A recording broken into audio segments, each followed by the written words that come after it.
नमस्कार। बचपन को याद करते हुए आज सुनेंगे हम परियों की कहानी। पुराने समय से ही बच्चों को अच्छे बुरे के बारे में बताने के लिए, सही गलत क्या होता है ये बताने के लिए कहानियों का सहारा लिया जाता था, जिससे कि वो जीवन में आगे बढ़े और सही गलत की पहचान कर सके। बहुत समय पहले की बात है। एक सुंदर और शांत गांव था। नाम था सुंदरपुर।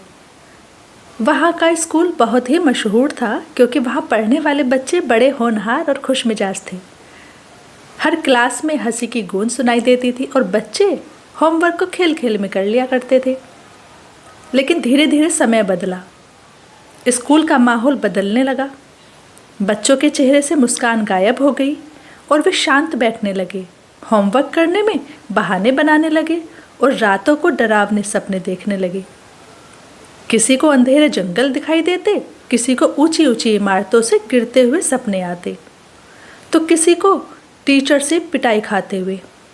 कक्षा 5 की सबसे समझदार बच्ची सरगम ने अपनी माँ से एक रात कहा, माँ, मुझे अब होमवर्क करने से डर लगता है जैसे किताब खोलते ही कोई मुझे घूर रहा है और रात को तो नींद में काली छाया मेरे सपने में आ जाती है। उसकी माँ ने मुस्कुराकर सरगम को गले लगा लिया और कहा, बेटा, यह कोई आम डर नहीं है, यह उस काली परी का काम है। वह परी तब आती है जब बच्चों के मन में डर, आलस, झूठ और जलन घर कर देती है। वह तुम्हारे सपनों में अंधेरा भर देती है। काली परी? सरगम ने हैरानी से पूछा। तो माँ ने हाँ में सिर हिलाया। फिर बोली, लेकिन बेटा, हर अंधेरे में एक रोशनी होती है। उस अंधेरे को दूर करने के लिए एक सुनहरी परी भी होती है। वह परी तब आती है जब हम मेहनत, सच्चाई और आत्मविश्वास को अपनाते हैं। वह परी हमारे सपनों को रंगीन बना देती है। क्या वह मेरे सपने में भी आ सकती है माँ? सरगम ने उत्सुकता से पूछा। जरूर, माँ ने कहा, लेकिन उसके लिए तुम्हें अपने डर और आलस को हराना होगा। तुम्हें होमवर्क से डरना नहीं, उसे समझने की कोशिश करनी होगी। जब तुम पूरे मन से पढ़ाई करोगी तब सुनहरी परी तुम्हारे सपनों में आ जाएगी। सरगम को यह बात छू गई।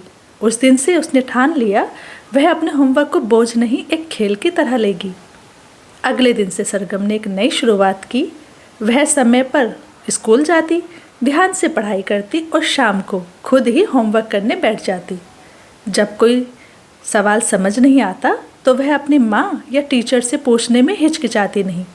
उसने अपने दोस्तों की भी मदद करनी शुरू की। एक रात जब सरगम सो रही थी, उसे फिर वही काली छाया दिखाई दी। वह छाया धीरे धीरे पास आई और फुसफुसाई, अरे सरगम, यह सब छोड़ो, पढ़ाई वढ़ाई तो सब बेकार है। चलो खेलो, मज़े करो, पढ़ना तो बहुत बोरिंग होता है। सरगम थोड़ा घबरा गई। तभी अचानक आकाश से तेज रोशनी दिखाई दी। एक सुनहरी आवाज़ के साथ एक सुंदर परी प्रकट हुई। उसके सुनहरे पंख थे, माथे पर चमकता ताज और हाथ में एक सुनहरी छड़ी। वह मुस्कुराई और बोली, सरगम, तुमने मन से मेहनत की है, सच्चाई को अपनाया है। अब मैं तुम्हारे डर को दूर करने आई हूँ।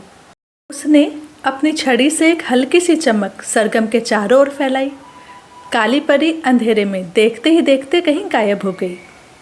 फिर सुनहरी परी ने सरगम को साथ लिया और एक जादुई बगीचे में पहुँच गई। वहाँ रंग बिरंगे फूल थे, चहकते पक्षी, बहती नदियाँ और हंसते हुए बच्चे। हर बच्चा कुछ नया सीख रहा था। कोई किताब पढ़ रहा था, कोई गणित के खेल खेल रहा था और कोई विज्ञान की बातें कर रहा था। सरगम ने पूछा, क्या ये सब बच्चे भी सुनहरी परी के साथ हैं? परी ने उत्तर दिया, हाँ, ये वे बच्चे हैं जो सच्चाई, मेहनत और जिज्ञासा को अपनाते हैं। इनके मन में डर नहीं, सवाल होते हैं, और जब सवाल होते हैं तो जवाब खुद ब खुद आ जाते हैं। सरगम की आंखें चमक उठी। उसने उस बगीचे में घंटों बिताए। फिर धीरे धीरे सपना खत्म हुआ और वह सुबह मुस्कुराते हुए उठी। अब सरगम पहले से कहीं ज़्यादा खुश और आत्मविश्वासी थी। स्कूल में वह पहले से भी अच्छा करने लगी, पर वह अकेले नहीं बदली। अपने साथ उसने अपने दोस्तों को भी वह सपना और कहानी सुनाई, काली परी और सुनहरी परी की। उसने बताया कि कैसे वह डर से निकली और कैसे सुनहरी परी ने उसकी मदद की। धीरे धीरे बाकी बच्चे भी समझने लगे कि होमवर्क कोई सज़ा नहीं बल्कि सीखने का मौका है। अब क्लास में फिर से हंसी सुनाई देने लगी। बच्चों को सपने अब डरावने नहीं आते थे, अब वे सुंदर जंगलों में उड़ते हुए पंछियों और दोस्ती की कहानियों से भरे होते। स्कूल की पाठशाला का माहौल एक बार फिर से वैसा ही हो गया जैसे पहले था।